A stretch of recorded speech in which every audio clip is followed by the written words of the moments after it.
Good morning back all students. फिर आज हम लोग जो है इंग्लिश में आज प्रेजेंट परफेक्ट टेंस के बारे में स्टडी करेंगे। प्रेजेंट परफेक्ट टेंस क्या है इसके बारे में समझेंगे। प्रेजेंट परफेक्ट टेंस का मतलब होता है सामान्य पूर्ण वर्तमान काल। इसका मतलब हुआ सामान्य पूर्ण वर्तमान काल। इसका जो वाक्य होता है वो आपका पूर्ण होता है और वर्तमान में रहता है। जैसे पहचान, इस सेंटेंस का पहचान अगर पूछा जाए कि पहचान क्या है, तो पहचान है कि जिस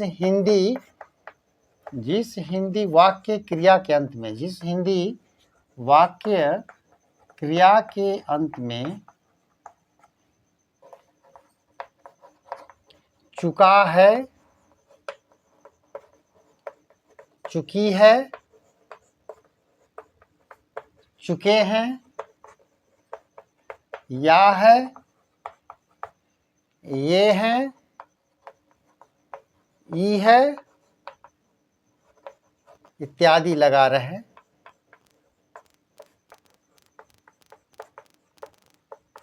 तो उसे प्रेजेंट परफेक्ट टेंस कहते हैं।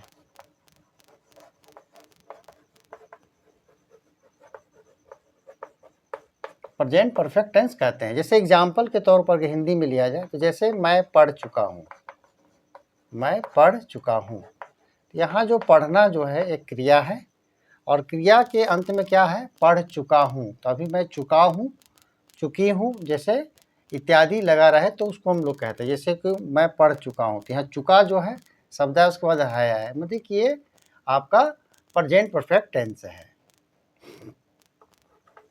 वह खाना खाई है, वह खाना खाई है, यहाँ ई है, ये जो ई है आया है मतलब वो प्रेजेंट परफेक्ट टेंस है। वह बाजार गई हुई है। इस तरह के ये जो सेंटेंस है आपका प्रेजेंट परफेक्ट टेंस कहा जाएगा। इसके बनाने का जो तरीका होगा, जैसे मैं पढ़ चुका हूँ तो इसका बनेगा आई हैव। पढ़ना का रीड मतलब वर्ब का ये तीसरा रूप होगा। जैसे वह खाना खाई है तो हो जाएगा शी हैज़ ईटेन फूड। इसमें वर्ब तीसरा का प्रयोग किया जाता है, शी हैज़ ईटेन फूड। वह बाजार गई हुई है, she has gone to market. She has gone to market. तो आप ये कह सकते हैं कि हम लोग प्रेजेंट परफेक्ट टेंस को बनाने के लिए सबसे पहले सब्जेक्ट रखते हैं, उसके बाद हैज या हैव, उसके बाद वर्ब 3 का इस्तेमाल करते हैं, ऑब्जेक्ट और कंप्लीमेंट इस्तेमाल करते हैं। अगर ऑब्जेक्ट रहेगा तो ऑब्जेक्ट का इस्तेमाल करेंगे और ऑब्जेक्ट के बाद जो बचा हुआ जो आपका होता है वो कंप्लीमेंट कहा जाता है, इसको पूरक कहते हैं।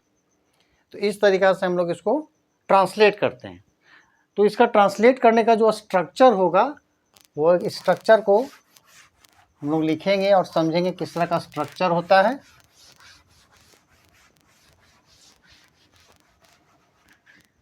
इसका स्ट्रक्चर है आपका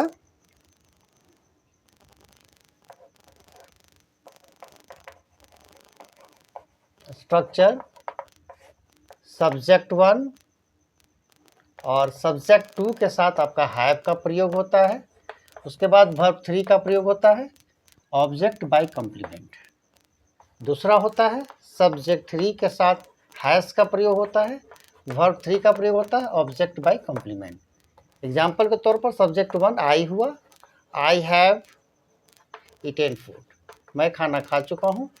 इस तरीक़ा से जो ये हो गया आपका सब्जेक्ट 1 हो गया और सब्जेक्ट 1 के साथ हमने हैव का प्रयोग किया है और ये आपका ईटेन जो हो गया वर्ब 3 हो गया और ये ऑब्जेक्ट हो गया। कहने का मतलब ईट, जैसे ईट हो गया तो ईट हो गया आपका वर्ब 1, इसका वर्ब 2 होगा एट, वर्ब 2 और वर्ब 3 हो जाएगा आपका ईटेन। ये आपका वर्ब का फॉर्म है जो हमको याद करना होगा और ये याद करना अनिवार्य है। अगर हम लोग वर्ब का फॉर्म अगर याद नहीं करते हैं तो हम लोग इंग्लिश में जो है प्रेजेंट परफेक्ट टेंस नहीं बना पाएंगे। तो बहुत ज़रूरी है वर्ब के फॉर्म को याद करना।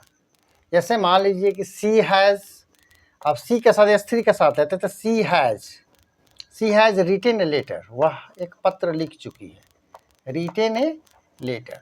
तो कहने का मतलब ये सी जो हो गया आपका S3 हो गया, और S3 के साथ हम लोग हैज़ का प्रयोग किया है मैंने यहाँ पर, और ये जो आपका रिटेन जो है वर्ब 3 है आपका, और ये जो आपका हो गया ऑब्जेक्ट हुआ।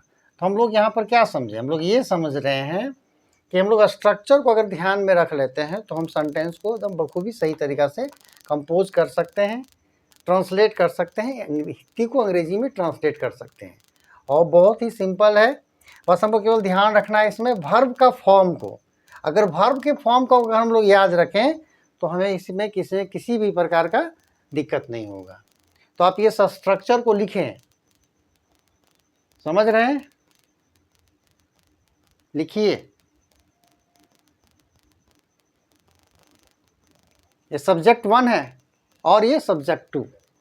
सब्जेक्ट 1 और सब्जेक्ट 2 के साथ हैव का प्रयोग होता है और उसके साथ वर्ब 3 का प्रयोग होता है। उसके बाद ऑब्जेक्ट, और ये सी का मतलब कॉम्प्लीमेंट, ऑब्जेक्ट के बाद जो भी इस्तेमाल किया है तो कॉम्प्लीमेंट होता है। S3 के बारे में भी मैंने एक्सप्लेन किया है, ही सी इट, और जितने भी सिंगुलर नंबर उसको मैं S3 के रूप में कैटेगराइज किया हूँ। ये अकॉर्डिंग टू इंग्लिश ग्रामर में आपका ये सिंधनाथ का लिखा हुआ इंग्लिश ग्रामर में है, गोल्डन इंग्लिश ग्रामर के अनुसार ये मैं स्ट्रक्चर का इस्तेमाल कर रहा हूँ। हैज, उसके बाद वर्ब 3, ऑब्जेक्ट बाय कॉम्प्लीमेंट का इस्तेमाल होता है। और इस तरीक़ा से हम जो है अफर्मेटिव सेंटेंस जो है बहुत ही आराम से सिंपल वे में आप इसको बना सकते हैं। तो आप इसको लिखें और इस पर जो है 5 सेंटेंस लिख करके प्रैक्टिस करें। केवल इसमें याद जो रखने का चीज़ है वो वर्ब का फॉर्म है, और हमें वर्ब का फॉर्म याद करना होगा, ये कंपलसरी है। क्योंकि अगर हम वर्ड नहीं याद करते हैं, इस वर्ड में वर्ब जो है हम अगर नहीं याद करते हैं तो वर्ब का फॉर्म को इस्तेमाल करने में हमें दिक्कत होगा। तो आप सबसे पहले एक सूची बनाएं, टेबल चार्ट बनाएं, जिसमें ए से लेकर जेड तक जितने भी वर्ब आते हैं और उसका वर्ब 1, वर्ब 2, वर्ब 3 का एक कैटेगराइज करके उसको लिखने का प्रैक्टिस करें और उसको लर्न कर लें, ताकि प्रेजेंट परफेक्ट टेंस को बनाने में किसी प्रकार का दिक्कत नहीं हो। तो आज का इतना ही वीडियो में रहेगा, फिर अगले वीडियो में फिर परिचर्चा करेंगे।